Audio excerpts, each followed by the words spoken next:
tive uns 4 ou 5 erros foda, mas se eu tivesse que juntar tudo numa coisa só, eu acho que seria esse. E tem tudo a ver com pré-produção. Buenas, povo! Olha só, esse aqui vai ser o devlog da desgraça, porque desde janeiro só teve desgraça, tragédia, aflição, tristeza, ansiedade e coisa ruim acontecendo no projeto do jogo que eu tô desenvolvendo. Acho que só aconteceu coisa errada, e vamos falar um pouquinho sobre isso nesse vídeo. Isso sem falar que deu problema aqui na gravação, eu perdi um monte de coisa, vários trechos aqui do que eu fiz acabaram se perdendo, eu vou ter que gravar tudo de novo. Eu saí de férias lá em janeiro, no começo do ano, e parece que desde que eu voltei eu desaprendi a trabalhar, porque não é possível que tá dando tanta coisa errada. Se tu caiu aqui de paraquedas, saiba que eu tô desenvolvendo um jogo que ele não é grande, mas também não é pequeno. Em resumo, ele ali é porradaria com viagem no tempo. E se passa é um local que se você morre, você não morre. Você viaja no tempo. Além disso, vai ter uma lojinha e também vai ter um monte de lore com os NPCs e algumas coisas em relação à história do jogo. E o seguinte, você não precisa de muitos detalhes para assistir esse vídeo aqui. Mas se você tiver interessado e quiser saber um pouco mais sobre esse jogo, eu vou deixar um card em algum lugar aqui por cima ou também aqui nos comentários fixados ou na descrição do vídeo, tá? Para esse game, eu criei um sistema de movimentação do zero baseado no jogo Mega Man X lá do Super Nintendo. Cara, difícil demais, levou mais de um mês, acho que levou uns 2 meses pra criar tudo. E é foda quando você tem poucas horas por dia, às vezes algumas poucas horas durante a semana. Mas foi bem legal, porque com isso eu consegui aprender muito sobre o sistema de movimentação e também o sistema de física da Unity, que é a game engine que eu tô usando pra criar esse jogo. A partir daí eu fui fazendo os levels, os inimigos e blá blá blá blá blá, um monte de coisa, tem um monte de coisa rolando no game. Mas hoje eu quero falar do que foi mais estressante. Eu fiz do zero todo o sistema de movimentação e física do personagem principal. Só que recentemente eu descobri uma ferramenta chamada Flare Engine. E a Flare é basicamente uma ferramenta muito parecida com aquela famosa Chord Engine. Ou é Chord, sei lá, uma coisa assim. A Flare e a Chord são ferramentas que aceleram muito o processo de desenvolvimento, porque eles entregam várias coisas de mão beijada, tipo o sistema de movimentação que eu levei sei lá quantas semanas ou quantos meses para fazer. Só que tem um grande problema sobre esse tipo de ferramenta, que a grande maioria dos devs acaba não pensando muito sobre isso, e eu acho que não é tanto culpa deles, porque no mundo do game dev eu percebo que tem alguns assuntos que não se fala muito, tipo arquitetura de software. As game engines, tipo a Unity ou a Unreal, são ferramentas muito grandes. É o que a gente geralmente chama de sistema monolítico, e monolítico é basicamente o adjetivo de monolito, que, para falar a verdade, é uma pedra bem grande. Só que um sistema monolítico é basicamente um sistema muito grande. Existem vários prós e contras de arquiteturas monolíticas. Isso aqui não é um vídeo sobre arquitetura de software, então eu não quero entrar nos tipos diferentes da arquitetura e seus prós e contras. Mas o que você tem que saber é que geralmente em arquiteturas monolíticas tem um contra que é muito forte, que é a falta de manutenibilidade. A falta de manutenibilidade é basicamente quando o teu sistema não consegue receber atualizações e também correções de bug com muita facilidade. Quando você tem que resolver um problema ou adicionar um novo recurso ao sistema, você tem que alterar o código. E se você é programador, sabe como funciona. Você vai lá e coloca um novo código ou altera um código e o sistema pode quebrar por completo. E quando você adiciona ou remove ou atualiza um código no teu sistema e nada quebra e você consegue fazer isso com facilidade, é o que você pode dizer que o teu sistema tem um alto nível de manutenibilidade. Agora pensa na minha situação como game dev. Eu vou lá e vou implementar um sistema monolítico gigantesco, que é um jogo, que já é um sistema grande, dentro de uma ferramenta que é maior ainda, e ainda por cima eu vou lá e coloco a Chord ou a Flare, que são outros sistemas muito grandes dentro do meu jogo. A chance disso dar ruim é muito grande. Se você veio da área da web, ou se você programa com web, você sabe o que eu tô falando. Só que mesmo assim a galera de game dev consegue fazer tudo isso funcionar. Então, pô, por que eu não vou conseguir também, né? Estou lascadinho, rapaz, eu não sei o que eu vou fazer. Mas beleza, a gente corre esse risco de colocar ferramentas como a Flare ou a Chord no nosso jogo, porque traz um pro muito bom, que é você não ter que se preocupar em implementar uma série de coisas que são basicamente invisíveis ao player. O player, ele tá vendo, ele tá sentindo, ele tá jogando, como por exemplo, a movimentação do personagem. Só que, sinceramente, ele não tá nem aí da forma como você implementou esse sistema de movimentação. E em qual que é a forma que você tá lidando com a física, desde que funcione e seja legal pra ele vai aceitar e vai usar de boa. Que é diferente de quando você usa alguns assets visuais, como por exemplo alguma árvore, um barril, algum elemento que muitas vezes você vê que acaba se repetindo de jogo para jogo. O player vai lá, tá jogando alguma coisa, daqui a pouco ele percebe, opa, opa, aquele elemento ali, aquela árvore, aquela pedra, aquele inimigo, eu já vi em vários jogos por aí. A não ser que você tenha um core loop muito bom, onde o jogador vai se envolver muito com a gameplay, ele vai acabar notando aqueles assets visuais que você tá usando e são reutilizados em vários jogos por aí. Só que falar sério, o player não tá nem aí pra qual que é o sistema de salvamento que você tá usando, qual que é o sistema de diálogo, ele não tá nem aí. Eu mesmo, por exemplo, implementei do zero um sistema de diálogo, mas eu poderia facilmente ter comprado algum na Asset Store lá da minha engine, implementado no meu projeto e ia funcionar e o player não ia estar nem aí. E é justamente pelo player, por ninguém ligar sobre qual sistema que você está usando para implementar alguma regra de negócio, algum código, alguma lógica dentro do jogo, que eu comecei a testar a Flare Engine. E o legal é que ela tem muita coisa pronta, tipo o sistema de física e movimentação, que eu, claro, eu tinha desenvolvido do zero, mas agora eu vou basicamente jogar fora para utilizar essa que foi implementada pela Flare. Só que tem um problema, eu comecei a usar e deu tudo errado. A Flare é um sistema que ele é muito grande, depois que eu importei pro projeto, tudo começou a bugar e a quebrar, foi uma desgraça. Eu descobri que assim como na programação web, esse tipo de ferramenta tipo a Flare, ou até mesmo a Cord, ou enfim, outros sistemas grandes, tem uma influência muito grande sobre o que você está desenvolvendo. Então quando eu importei, quebrou tudo, porque deu erro de referência, ela acabou importando e mudando algumas configurações do meu jogo, deu um monte de problema. Basicamente quebrou a toda. Só que ok, depois de muito trabalho eu consegui fazer o import corretamente e tudo voltou a funcionar. Ok, pelo menos essa parte passou.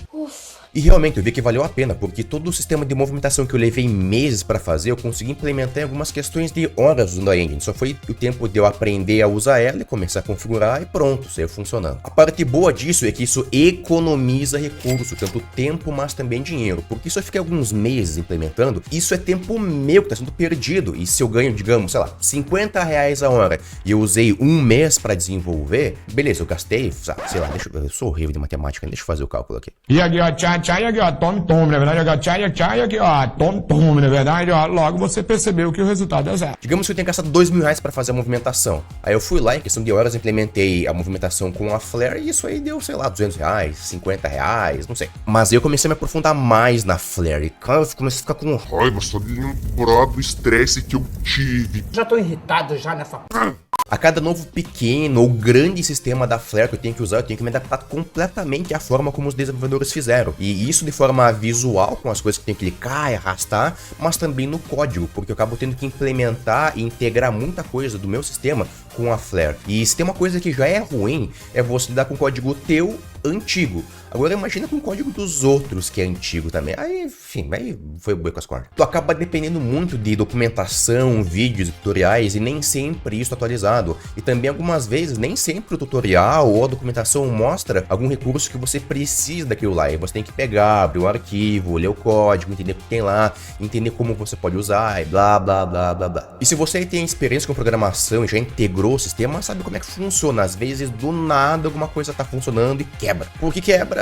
Ninguém sabe. Às vezes do nada volta a funcionar também, né? E aí por que volta a funcionar também ninguém sabe. Logo nas primeiras tentativas, eu lembro de tentar fazer um melee, né? Um ataque corpo a corpo, bem basicão. E eu fiquei acho que umas 12 horas pra mais tentando fazer isso, porque eu não tava conseguindo entender como é que eu poderia integrar o sistema de melee da Flare com um sistema de gerenciamento de saúde e vida do player, também dos inimigos, que eu já tinha desenvolvido no meu jogo. Só que esse problema todo acabou acontecendo porque eu negligenciei muito o processo de pré-produção do jogo. Assim, na real, eu fiz uma pré-produção, mas não foi tipo uma baita pré-produção, sabe? E eu acho que esse é o maior aprendizado que eu tive até agora no mundo do game dev. Não negligencie a pré-produção. Eu acho que eu tava muito ansioso pra começar a colocar a mão na massa, e aí dei uma acelerada na pré-produção, só que eu deveria ter ficado um pouco mais de tempo, porque existe um processo chamado PDCA, Plan, Do, Check, Act. Plan, planejar. Do, fazer. Check, verificar. E Act é agir ou ajustar. O PDCA são etapas, eu acho que eles são meio que autoexplicativos, né? Tá aqui do lado. Só que tem um detalhe bem importante. Quando você negligencia uma dessas etapas, você tem que voltar. Digamos, você está na etapa de executar e você tem que voltar para a etapa de planejar. Isso aqui gera um gasto muito grande de recurso. É um gasto muito maior do que se você tivesse simplesmente seguido corretamente a parte de planejar, gasto tempo suficiente para ela e depois indo para a parte de executar. E até que Isso foi uma marretada bem legal de tomar na cabeça, só pra ficar esperto, pra ficar ligado. Deu pra notar nitidamente a diferença entre fazer um jogo pequeno e um jogo um pouco maior do que pequeno. Porque quem viu o primeiro devlog aqui do canal sabe que o game que eu tô desenvolvendo não é grande, sabe? Mas ele também tá bem longe de ser pequeno. Eu acho que vai levar mais ou menos 1 ano e meio pra fazer e executar tudo o que eu tô planejando. Claro, né? Isso aqui levando em consideração o tempo que eu tenho disponível, que é mais ou menos umas 2 horas por dia. E eu divido isso com vários tipos diferentes de atividades que não tem nada a ver com o desenvolvimento desse jogo, e sim com a construção do estúdio que eu tô fazendo, tipo abrir o CNPJ, que é o que eu tô fazendo agora. Tem muita gente que fala que o primeiro jogo comercial que você tem que desenvolver tem que ser feito em 1-2 meses. Mas cara, sinceramente, com 1 ou 2 horas no máximo por dia pra fazer um jogo, e tem dias que eu nem tenho tempo pra conseguir desenvolver o game, como é que eu vou fazer um jogo legal em 1 ou 2 meses? Fica meio complicado. Eu quero fazer uma coisa um pouco mais complexa, porque você acaba sentindo que fazer algo um pouco mais diferente do normal, dessa coisinha de levar 1, 2, 3, 4, 5 meses pra fazer o jogo, já depende totalmente de um outro tipo de gestão de projetos, e é isso que eu quero aprender. Mas chegou minha encomenda.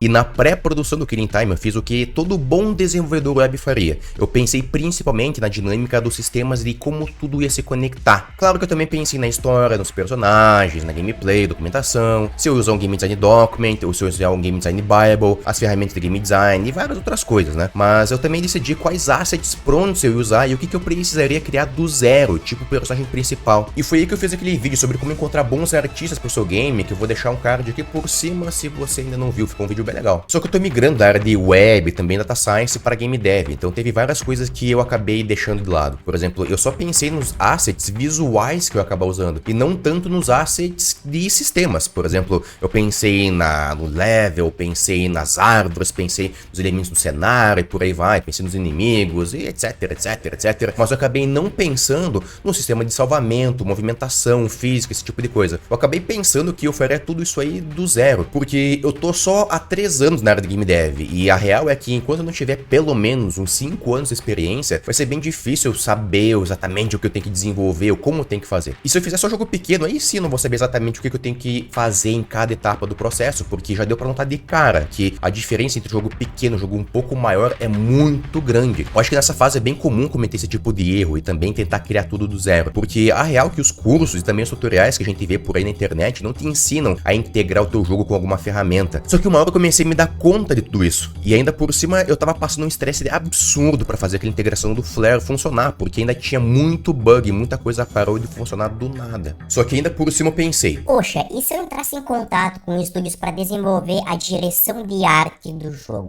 Porque sim, essa também foi uma parada que eu acabei negligenciando completamente na pré-produção do game, que é a direção de arte. Eu devia ter feito a direção de arte logo no começo, na pré-produção, e não no meio do jogo. Eu pensei que eu poderia começar a desenvolver pelo menos os sistemas base e ao mesmo tempo fazer a direção artística. Só que tem um detalhe muito importante, que eu sou uma pessoa só e consigo fazer só uma coisa por vez. Então eu pensei, poxa, é só terceirizar essa parte só pra ver como é que é. Porque é bem comum que estúdios que estão desenvolvendo algum game terceirizem algumas partes, e eu pensei, cara, eu quero ter essa experiência. E aí, falando com alguns estúdios, o que eu descobri foi o seguinte: número 1, caro pra caralho. Número 2, os modelos de prestação de serviços, eles são feitos por hora, o que não é interessante pro projeto. Por um lado, esse modelo tá certo. Se eu fosse ter um estúdio que também prestasse serviço para outros, eu faria no mesmo formato. Só que para isso eu teria que ter um GDD ou um formato de gestão que soubesse exatamente cada mínimo detalhe do game. E não é esse o modelo que eu tô usando. Eu tô usando uma coisa que é um pouco mais flexível, que vai mudar e vai conseguir fazer com que o jogo mude de acordo com o feedback dos testes de gameplay que eu vou fazer. Então não tem um GDD que tenha cada mínimo detalhe do jogo, quantas fases vão ter, qual vai ser o formato do cenário, blá blá blá blá blá. Eu não tenho isso. O que eu tenho é um Game Design Bible, que é basicamente um outro tipo de GDD que ele foca mais em mecânicas core do game e também na história, nos personagens. É um formato um pouco diferente. Assim eu consigo ter mais flexibilidade, eu não tenho que seguir à risca cada mínimo detalhe que tá lá. O problema é que nenhum estúdio que vai acabar prestando algum serviço pra mim vai conseguir fazer um orçamento com precisão, e isso gera um problema muito grande pra mim. Cara, e vamos e convenhamos, ninguém faz um GDD completaço em cada mínimo detalhe, a não ser que você seja o maluco do game design. Que? Fernando, seu idiota. Eu crio um GDD super detalhado para cada pequeno jogo que eu desenvolvo. Tu não sabe de nada. Meu Deus. Ou também você só vai fazer se não tiver 1 milhão de coisas dentro das costas, tipo a programação, arte, música, etc. E isso sem falar na gestão do projeto e também na criação de um estúdio. Claro, né? Isso se você quiser criar um estúdio. Mas se você faz tudo isso e também o GDD, pô... É isso aí mesmo, mano. Eu sou foda, tu não. Mas apesar de contratar um outro estúdio pra fazer uma coisa tipo a direção de arte ser caro, eu acho que é o preço mesmo. Se eu tivesse a grana disponível pra conseguir investir nisso, certamente eu investiria, mas agora não dá, não rola, não tem como. Como eu não tenho preconceito com pobre de merda, não tem. Mas olha, teve muito problema nessas últimas semanas, muito estresse, muita ansiedade, mas teve coisa boa também. Eu consegui integrar a Flare ao Killing Time pelo menos por enquanto. Levou muito tempo, fiquei de saco cheio, me estressei muito, tive que incomodar muitos desenvolvedores no suporte do Discord para fazer funcionar. Provavelmente no futuro eu vou acabar me estressando mais ainda para fazer outras integrações, mas pelo menos por hora pegou no tranco. Eu também já tô planejando um playtest pro jogo, vou anunciar aqui no canal, vou deixar o link disponível para vocês no futuro. E quem quiser contribuir para desenvolver o jogo e também aparecer lá nos créditos, pode ficar à vontade, mas isso vai ser talvez só no mês que vem. Além disso, a marca do estúdio tá ficando pronta e em breve eu vou começar a movimentar mais as redes sociais. E eu vou deixar um link para elas aqui embaixo nos comentários fixados e também na descrição do vídeo. Mais algumas animações do personagem principal estão ficando prontas aos poucos, eu já tô integrando elas lá no gameplay. Ah, e também tem coisa nova aqui no canal. Você deve estar notando que eu melhorei bastante a captura de vídeo, a captura de áudio, a iluminação, apesar, né, de ter parado agora e também de que a outra iluminação aqui do meu lado também parou. Tudo bem, vivendo aprendendo, né? O pior é que eu gastei uma grana desgraçada nesses troços aqui. E não serviu pra quase nada. E pra finalizar as boas notícias, também entrou no projeto um cara chamado Daniel. O Daniel ele é programador, super gente fina, super esperto. E ele entrou em contato comigo lá pelo LinkedIn, dizendo que tava a fim de participar de algum projeto por portfólio. Só que como esse aqui é um jogo um pouco mais demorado, vai levar mais tempo pra desenvolver, eu propus pra ele uma outra coisa. Cara, vai que nesse meio tempo que a gente tá desenvolvendo, ele receba uma boa proposta de emprego e queira deixar o projeto. Eu não quero deixar o cara preso aqui, né? Porque isso é ruim pra mim, mas também é ruim pra ele. Então o que eu fiz foi propor pra ele fazer um sistema fechado. No caso, o sistema de viagem no tempo. Eu já tinha desenvolvido, mas não ficou tão legal assim. Agora o Daniel vai dar uma força a mais no sistema de viagem no tempo. E também alguns outros sistemas que estão muito fortemente conectados com esse sistema principal. Mas isso é uma coisa que eu vou trazer vídeos aqui pro canal num outro momento. Inclusive, um dia antes de gravar esse vídeo aqui, ele encontrou um bug muito esquisito no jogo. Basicamente, um tiro que o inimigo dá não dava dano no player se o player tava de costas ou muito longe. Negócio super esquisito, assim, mas a gente resolver bem facilzinho, bem rápido. Mas, cara, olha, o cara é bom de olho, hein? E por falar em LinkedIn, se conecte comigo por lá, porque eu podia dizer, ah, me siga nas redes sociais, tipo, Instagram, sei lá. Mas, cara, a real é que eu não sou um maluco de redes sociais. O que eu uso mesmo é LinkedIn, YouTube já era. No fim das contas, o começo do ano veio cheio de estresse, super conturbado, cheio de dúvidas. Só que é meio que do ser humano a gente ter problemas e com o tempo as coisas se ajeitarem. E meio que eu já devia saber disso antes de me estressar, porque eu já passei por isso nos últimos 15 anos que eu venho trabalhando com tecnologia. Só que eu acho que também é do ser humano a gente aprender o que esquece. Só que agora eu já tô filosofando demais. Deixa o like, comenta, compartilha e Blá, blá, blá, blá, blá. Vai se f... Tá bom, vai. Deixa eu deixar um like pelo menos. Vamos ver qual é que é do canal desse cara. É nada mal. Eu gostei desse cara. Vamos dar uma chance, vai. Tá olhando o quê?